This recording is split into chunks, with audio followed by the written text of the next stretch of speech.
लालपुर पांडेपुर थाना क्षेत्र के पहाड़िया मंडी गेट नंबर 2 के पास पिकअप के टक्कर से एक 65 वर्षीय बुजुर्ग महिला की मौत हो गई। टक्कर इतनी जबरदस्त थी कि महिला की मौके पर ही मौत हो गई। सूचना पर पहुंची पुलिस ने शव को कब्जे में लेकर पोस्टमार्टम के लिए भेज दिया। बताया जा रहा है कि पिकअप चालक काफी तेज रफ्तार से गाड़ी चला रहा था। मामला क्या हुआ? गाड़ी वाले गाड़ी पीछे कर रहा था, उसको धक्का लगा, दादी गिर गई उसके अंदर, पीछे गया, सर फट गया, दब गया। सर के ऊपर गाड़ी चल गई। गाड़ी चल गई। मतलब कैसे घटना? वो कहाँ से दादी आ रही थी? वो धक्का लगा, वो नीचे गाड़ी चली गई। उसके बाद पीछे करने लगा, उसका सर पर गाड़ी सर पर रखी तो उनको दिखा नहीं और ये बड़े रफ्तार में पीछे रफ्तार में गया। आप यहाँ की क्या है? पल्लेदार ही है। पल्लेदार। क्या स्पीड होगी गाड़ी? कुछ आइडिया? बहुत 40-50 मान लीजिए। 40-50 लगाया था।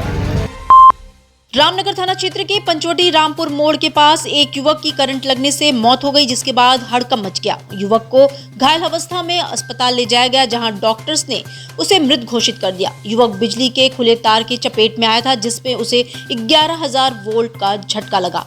वो छत के नीचे गिरा और सिर में चोट आने से उसकी मौत हो गई। काशी हिंदू विश्वविद्यालय स्थित परीक्षा नियंत्रक कार्यालय पर छात्र 19 दिनों से धरना दे रहे हैं, जिसके साथ ही 2 छात्रों ने 2 दिनों से आमरण अनशन प्रारंभ कर दिया है। आमरण अनशन के दूसरे दिन छात्रों ने विरोध प्रदर्शन करते हुए काशी विश्वनाथ मंदिर के सामने पुतला दहन किया।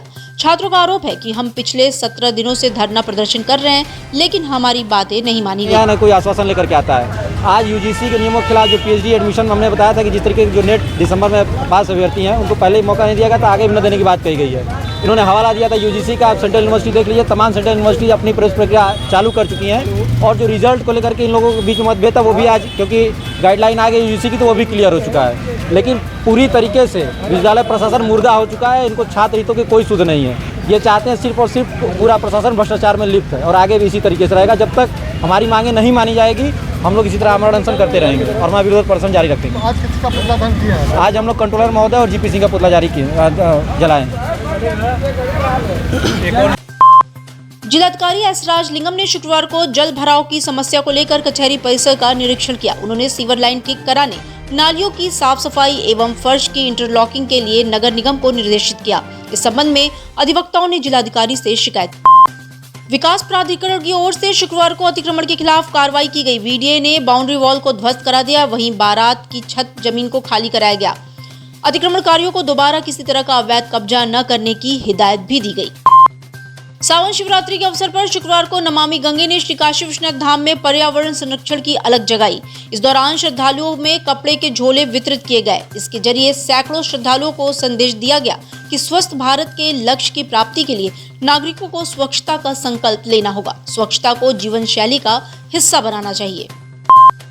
काशी हिंदू विश्वविद्यालय कार्डियोलॉजी विभाग के विभागाध्यक्ष प्रोफेसर डॉक्टर ओम शंकर और पूर्व आईपीएस अमिताभ ठाकुर होलकर भवन पहुंचे, जहां पर बीएचयू प्रशासन से काफी देर तक तू मैं होता रहा। कार्डियोलॉजी विभाग में नियुक्तियों और प्रमोशन से पूर्व ओम शंकर को पद से हटा दिया गया है, जिसका ओम शंकर विरोध कर रहे हैं और 2 दिन पूर्व उन्होंने प्रेस कॉन्फ्रेंस किया था, जिस पर बीएचयू प्रशासन और कुलपति द्वारा कोई भी कार्रवाई नहीं की गई। आए हैं बीएचयू में पिछले लगभग 3 वर्षों से एग्जीक्यूटिव काउंसिल नहीं है, जो अनिवार्यता है। बिना एग्जीक्यूटिव काउंसिल के सारी भर्तियां हो रही हैं। नंबर 2, जिस समय मॉडल कोड ऑफ कंडक्ट लगा था उस समय कहीं कुछ नहीं हो रहा था। बीएचयू के वीसी उस समय अपॉइंटमेंट कर रहे थे। यह अकेला ऐसा ग्राउंड है, मैं समझता हूं, जिस पर इनको बर्खास्त किया जाना चाहिए। नंबर 3 बार डॉक्टर ओम प्रकाश को ओम शंकर जी को जिस प्रकार एक तो निरर्थक रूप से जब यह काम कर रहे थे इनको पद से हटा दिया, जबकि वैसी कोई विधिक आधिकारिकता उनकी नहीं थी। वह अवैध आदेश था जो मई में किया, 24 मई को, और फिर इनको रीइंस्टेट किया। अगर रीइंस्टेट किया तो 55 दिन बाद हटाना था। पहली बार हटाया तो उस समय तब हटाया जब उनको बहाली करना था। आज फिर इसीलिए हटाया कि उनको बहाली करनी है। अपने भ्रष्टाचार, अपने कदाचार, अपनी बेईमानी के लिए डॉक्टर ओम शंकर जैसे आदमी को पद से हटाया जाना इस पूरे बीएचयू के वास्तविक चरित्र को सामने ला रहा है। वही बात जो यहाँ पर जो पेड़ काटे गए हैं, जो नग्न पेड़ हैं, वह भी बीएचयू के उसी भ्रष्टाचार की एक वानगी है जिसको डॉक्टर साहब उजागर कर रहे हैं। हमारी पार्टी ने डॉक्टर ओम प्रकाश के साथ हम हमेशा हैं और इन्हें सम्मानित करते हैं, इन्हें सैल्यूट करते हैं। सावन की शिवरात्रि और जुमे की नमाज को लेकर वाराणसी में शुक्रवार को माहौल गर्मा गया। ज्ञानवापी के बाहर 500 से ज्यादा नमाजियों ने सड़क पर इकट्ठा होकर हंगामा शुरू कर दिया। नमाजियों ने ज्ञानवापी में नमाज पढ़ने से इनकार कर दिया है। उन्होंने काशी विश्वनाथ मंदिर के बाहर अस्थायी गेट के चौखट को हटाने की मांग की है। नमाजियों का कहना है कि जब तक चौखट हटाई नहीं जाती तब तक वो नमाज नहीं पढ़ेंगे। गेट नहीं लग पाया है, हमारा ये मुतालबा है कि जितना काम पहले हो चुका है उसको भी हटाया जाए, उसकी बुनियाद ही ख़त्म की जाए। ये प्रशासन की मनमानी है और कुछ नहीं है। प्रशासन से हमारी बातचीत कल हुई और उन्होंने कहा कि एडीएम सिटी साहब ने खुद अपनी जिम्मेदारी पर कहा था कि रात में 1 बजे तक हम उसको हटवा देंगे और वो जो कुछ भी आपकी मांग है पूरी हो जाएगी। इंतज़ार करते रहे, लेकिन खुद एडीएम सिटी साहब ने ही कहा कि नहीं हो पाएगा। गेट तो नहीं लगेगा, लेकिन वो जो है वो भी नहीं हट पाएगा।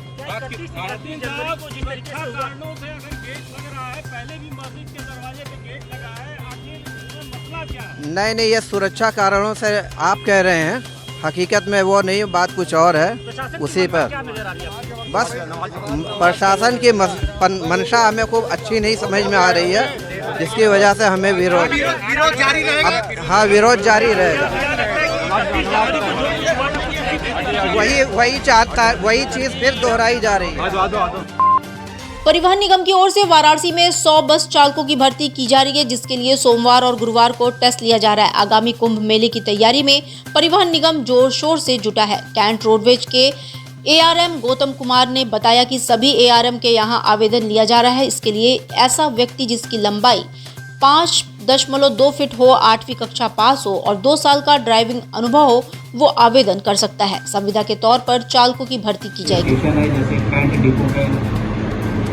कैंट डिपो के अंतर्गत आपका औराई, भदोही और ज्ञानपुर, ये 3 बस स्टेशन हमारे कैंट में है। वहाँ पे भी कैंप हर महीने में लगाया जाता है चालकों की भर्ती के लिए, जिसमें संविदा चालक जिनके पास 2 साल का हैवी लाइसेंस हो, वैध हैवी लाइसेंस होना चाहिए, कम से कम कक्षा 8 पास हो, ये 2 है, और 5 फुट 3 इंच हाइट होनी चाहिए। ये तीनों चीज़ अगर है तो उनका एप्लीकेशन हम लोग लेते हैं। उसके बाद उन चालकों का डेट ऑफ बर्थ है, जो ड्राइविंग लाइसेंस पे है, जो उनके मार्कशीट पे है, आधार कार्ड पे सेम होना चाहिए, नाम सेम होना चाहिए। सूबे के उप मुख्यमंत्री केशव प्रसाद मौर्य शुक्रवार को वाराणसी पहुंचे। यहां उन्होंने श्री काशी विश्वनाथ धाम में दर्शन पूजन किया। उन्होंने सर्किट हाउस के बाहर मीडिया से कई मुद्दों पर बातचीत की। केशव मौर्य ने अखिलेश यादव और राहुल गांधी पर जबरदस्त तरीके से तंज कसा। उन्होंने कहा कि समाजवादी अब समाजवादी पार्टी बनने वाली है, इसका सफाचट होने का समय आ गया है। दाढ़ी में तिनका क्यों आया?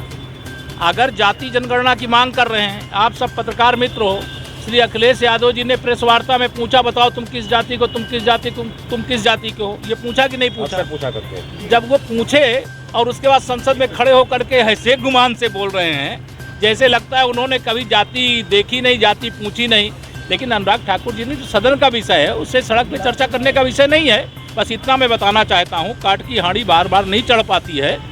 सपा और कांग्रेस को जो सफलता मिल गई है वो सबसे बड़ी सफलता मिल गई है श्री अखिलेश यादव जी और राहुल गांधी जी की जोड़ी। राहुल जी, अब आने वाला समय उनके लिए जनता सबक सिखाएगी। धन्यवाद।